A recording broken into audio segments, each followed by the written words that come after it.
pagi murid-murid. Selamat pagi cikgu. Jadi murid-murid, kali ini kita akan buat satu aktiviti di mana kita akan tengok satu video tentang isu-isu pendidikan.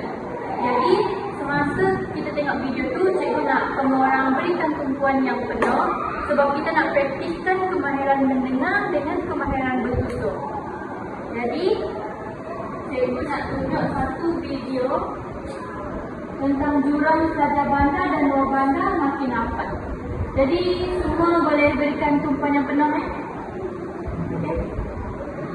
Baik, kita kali juga menjelaskan jurang GPA yang semakin rapat dalam pencapaian pelajar bandar dan di luar bandar pada satu perkembangan yang positif.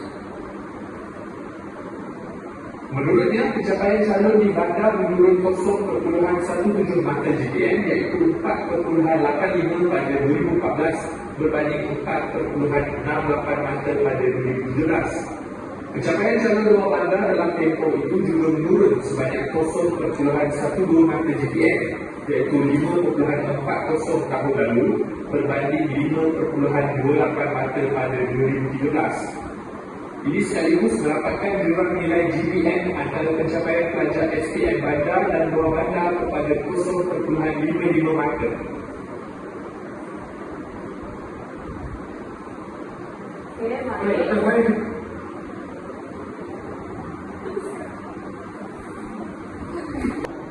Jadi tadi semua anak-anak murid dah tengokkan video yang cikgu tunjuk tadi? Ya, cikgu. Jadi cikgu nak tanya soalan lah. Nak tengok korang ni fokus ke tak apa yang cikgu tunjuk tadi? Dengar ke tak? Okey? Jadi cikgu nak tanya Nadira lah. Tadi berdasarkan video, jurang antara calon pelajar bandar dengan calon pelajar luar bandar tadi semakin baik ke ataupun semakin membimbangkan? Saya rasakan cikgu, jurang antara luar bandar dengan bandar ni makin lama makin baik. Walaupun GPM diorang ni makin menurun, tapi jurang antara bandar luar bandar ni saya boleh katakan baik. Okay, baik, terima kasih Nadira. Okay, bagus, nampaknya Nadira dah bagikan fokus yang penuh dah masa video tadi main. Jadi seterusnya saya nak tanya Atika pula. Tadi kawan awak Nadira cakap jurang antara pelajar luar bandar dengan bandar ni semakin kecil, tapi jurang pendidikan diorang yang semakin rendah. Jadi boleh tak Atika huraikan kenapa terjadinya jurang tersebut?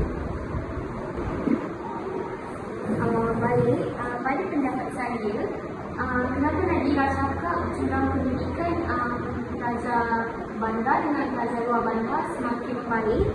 Sebab pada 2017 kita boleh nampak mata GPM bandar adalah 4.68 dan 5.28, berbeza dia hanya 0.6. Tetapi semasa 2014 mata GPM bandar 4.85 mata, manakala calon luar bandar ialah 4.40 mata, iaitu perbezaan mata sebanyak 0.5 mata. Jadi walaupun GPM menurun, jurang semakin rapat menandakan pencapaian luar bandar menghampiri bandar. Okay, baik Atika.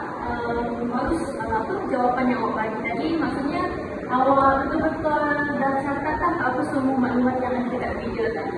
Baik, pelajar-pelajar semua. Jadi kita dah tengok video mengenai jurang pendidikan dan pencapaian kan.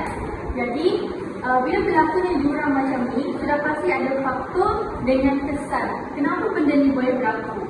Jadi cikgu nak tanyalah mana-mana pelajar yang nak jawab soalan cikgu. Apa faktor-faktor berlakunya jurang sebegini? Saya cikgu. Saya rasakan faktor berlakunya jurang pendidikan antara luar bandar dan bandar adalah sebabkan kemudahan infrastruktur. Kalau kat sekolah luar bandar ni, orang biasanya kekurangan dengan kemudahan asas macam kemudahan ICT, maklumat komputer, maklumat sains. Tapi berbeza pula dengan kawasan bandar. Kawasan bandar ni lebih spesifik. Dia lebih banyak kemudahan-kemudahan yang tak ada kat luar bandar. Jadi budak-budak dekat luar bandar ni orang kalau boleh katakan orang dah tercicir dari segi komunikasi yang lebih digital, yang lebih orang kata yang lebih aktif. Lepas tu saya rasa faktor lain dia adalah sebabkan kualiti guru dan tenaga pengajar. Sebenarnya guru ni memainkan peranan penting. Kata guru dekat luar bandar ni, orang lebih mudah untuk mendapatkan latihan, kursus dan juga berkembang bangunan dengan profesional. Ini mampu untuk membolehkan mereka menguasai kaedah pengajaran yang lebih kreatif dan berkesan. Tapi kat luar bandar ni, banyak guru yang terpaksa mengajar subjek yang luar bidang kepakaran mereka. Ini kan orang hanya spesifik pada bahasa Melayu. Tapi kalau luar bandar ni banyak perkara-perkara kekurangan tenaga kerja. Jadi nak tak nak guru-guru ni kena ambil subjek yang orang tak pernah belajar macam jasmani, macam ni.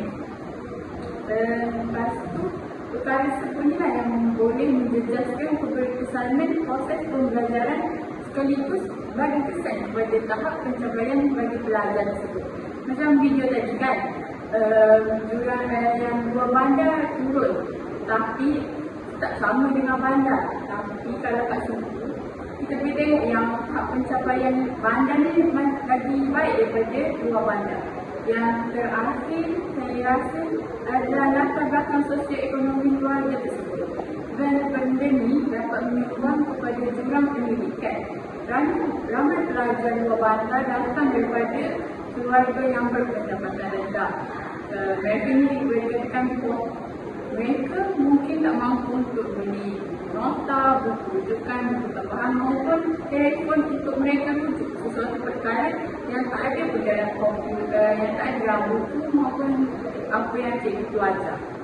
Jadi pelajar yang dekat bandar ni mereka biasanya dapat sokongan kewangan yang lebih baik daripada ibu bapa rumahnya. Ibu bapa orang, kerja orang dari mahal saja. Diorang mampu untuk beli komputer, telefon maupun tablet. Lepas tu, akses kelas tambahan, bahan pembelajaran yang lebih lengkap ni lebih kepada bandar. Jadi perbezaan kemampuan ini akhirnya mewujudkan jurang pencapaian akademik antara pelajar luar bandar dan juga pelajar bandar. Jadi saya rasa kan, jurang pendidikan ni sebenarnya berpunca daripada banyak faktor. Tapi kalau kita tengok ketiga faktor tu lebih ditekankan. Jadi saya rasa pendidikan ni lebih baik kalau kita seimbangkan dengan mewujudkan semua mata pelajaran tanpa mengira lokasi mereka berada di bandar maupun berada di luar bandar. Rasa itu pendapat saya tentang faktor perkara tersebut. Baik, terima kasih Nadira atas jawapan awak bagi tadi. Bagus jawapan awak tadi, relevan dan ada berkaitan lah kenapa jurang antara bandar dengan luar bandar ni kita dapat nampak dengan jelas. Baik, seterusnya cikgu nak tanya pula dekat Atika. Untuk pandangan awak, apa langkah-langkah yang kita boleh buat supaya jurang pendidikan calon luar bandar dengan bandar ni dia semakin meningkat daripada menurun. Tapi kita fokuskan kepada calon luar bandar sebab situ kita boleh nampak. Okey, baik, pada pendapat saya isu pendidikan ni adalah isu keadilan sosial macam apa yang dirasakan tadi. Jadi saya cadangkan 3 langkah penyelesaian yang bersepadu untuk tak membiarkan pelajar di luar bandar ni terus terpinggir daripada pendidikan negara kita. Jadi langkah pertama yang betul-betul adalah kita kena jamin akses fizikal. Kita tak bolehlah kalau kita bercakap pasal kemahiran tapi tak ada pelajar, tapi masih ada pelajar yang tiada peranti dan juga akses internet. Peranan kerajaan bagi inisiatif KPM dan kementerian lain mesti mempercepatkan liputan internet jalur lebar berkualiti tinggi di sekolah dan terutamanya kawasan luar bandar. iaitu pada masa yang sama perlu ada program pemberian atau subsidi peranti digital bersasar iaitu seperti komputer atau apa-apa telefon pintar kepada pelajar luar bandar yang berpendapatan rendah. Ini bukan ada kemudahan tapi ia merupakan keperluan bagi asas pendidikan untuk setiap pelajar. Yang kedua ialah memastikan pelajar kita mempunyai guru yang berkemampuan. Macam kita membekalkan peranti je tak cukup, tapi kita kena beri tumpuan penuh kepada guru yang dilatih untuk nak gunakan secara efektif. Jadi KPM ni mesti tingkatkan program latihan profesional yang berterusan dan intensif untuk guru di sekolah luar bandar, serta kita kena beri tumpuan penuh kepada pedagogi digital. Latihan ini perlu meliputi cara menggunakan platform pembelajaran, teknik pengajaran campuran dan juga bagaimana untuk nak pupuk pemikiran komputer dalam kalangan pelajar. Jadi guru yang yakin dan komputer ini akan menjadi pemangkin utama kejayaan digital. Seterusnya bagi saya langkah ketiga pula ialah kita kena pastikan pendidikan digital itu relevan dengan pasaran kerja masa hadapan. Jadi kita tak nak mereka ni hanya menjadi pengguna tetapi kita nak mereka menjadi seorang pencipta juga. Kurikulum perlu dirombak untuk nak integrasikan kemahiran digital praktikal dan bukan sekadar teori. Kita perlu ada penekanan kepada modul seperti pengaksaraan, asas analisis data mudah dan juga literasi keselamatan cyber yang bermula daripada sekolah rendah dan jadikan sumber kemahiran ini wajib. Jadi kita nak pastikan pelajar luar bandar bukan sahaja mampu untuk nak gunakan teknologi tetapi mampu nak berjaya saing dan mencipta kerjaya dalam bidang teknologi. Jadi saya rasa dengan menggabungkan semua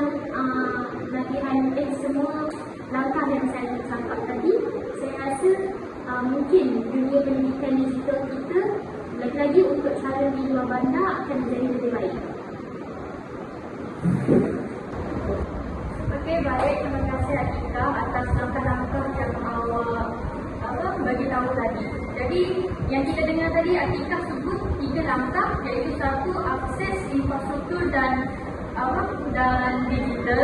Seterusnya guru yang mahir ataupun berkemampuan dalam digital, dan terakhir sekali Atika bagi tahu yang antara langkah yang kita boleh buat untuk kurangkan jurang pencapaian luar bandar ni ialah apa tadi Atika?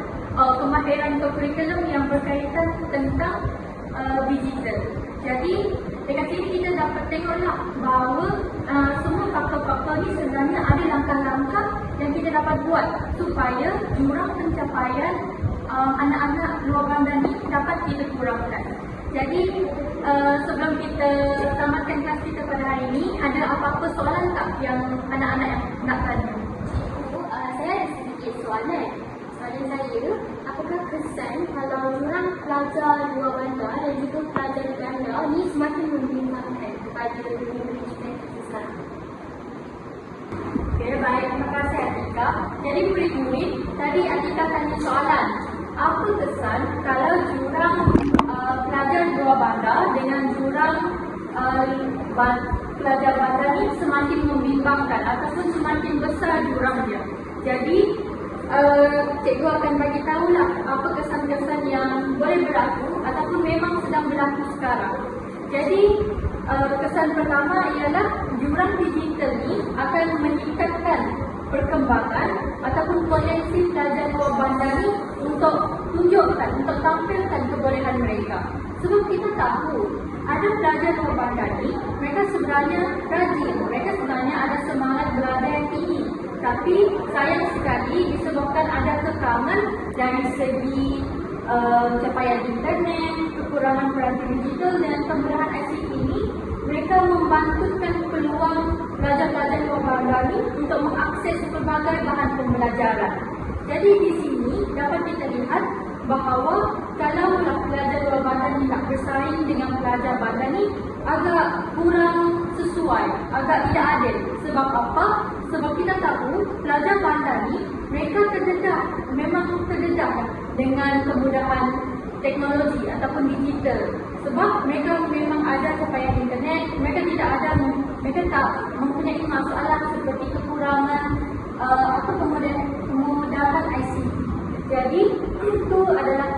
bersama.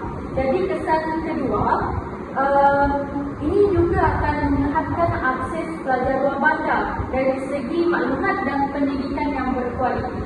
Sebab kita tahu sekarang ni kita dalam era-era digital ataupun era-era globalisasi moden, menggunakan semuanya di ujung jari. Tapi di luar bandar mereka kan ada kekangan dari segi penggunaan digital. Mereka tak ada smart TV macam ni. Mereka tak ada penggunaan tablet sebegini. Jadi bila pelajar tidak dapat nak mengakses sumber pembelajaran atas talian, sebagai contoh, kalau selalunya macam murid-murid sekarang kan tengok video kan, dia tunjuk video nak mengajar. Tapi kalau luar bandar mereka tak dapat sebab capaian internet. Ataupun mereka pun kalau nak cari info-info dekat macam Google macam tu pun tak dapat juga. Jadi dekat sini lah mereka akan macam terbatas mereka punya peluang tu untuk menginovasikan sesuatu menggunakan digital. Jadi akhir sekali yang cikgu nak kongsikan kepada murid-murid hari ini, kesannya juga adalah jurang digital ni dapat mengurangkan daya saing pelajar antara luar bandar maupun bandar. Sebab sekarang ni kalau kita tengok kebanyakan pertandingan-pertandingan yang diadakan, lebih-lebih lagi dari segi pertandingan peringkat kebangsaan sebagai contoh, ataupun secara peringkat dunia, kebanyakannya menggunakan kemahiran digital seperti penggunaan periksian, analisis data dan inovasi menggunakan aplikasi yang ada di internet. Tapi dengan kekurangan yang ada pada pelajar luar bandar ni, mereka ni susahlah nak mencari info-info yang diperlukan, ataupun mereka ni susah juga nak mencipta sesuatu menggunakan aplikasi-aplikasi internet macam tu. Jadi semua faham ke kesan-kesan yang cikgu bincangkan tadi? Faham, cikgu. Jadi masa pun dah nak habis. Cikgu nak ringkaskanlah dekat pelajar-pelajar tentang apa yang kita boleh lihat, apa yang kita boleh belajar hari ini dari jurang antara pelajar luar bandar dengan bandar. Jadi pertama sekali kita tengok faktor tadi, banyak faktor dan kekurangan lebih kepada pelajar luar bandar. So kita tahu mereka mempunyai kekangan ataupun kekurangan dari segi capaian internet. Sebab kebanyakan pelajar luar bandar ni, sekolah-sekolah mereka dibina di sekeliling hutan, di dalam hutan, di ujung kampung macam tu.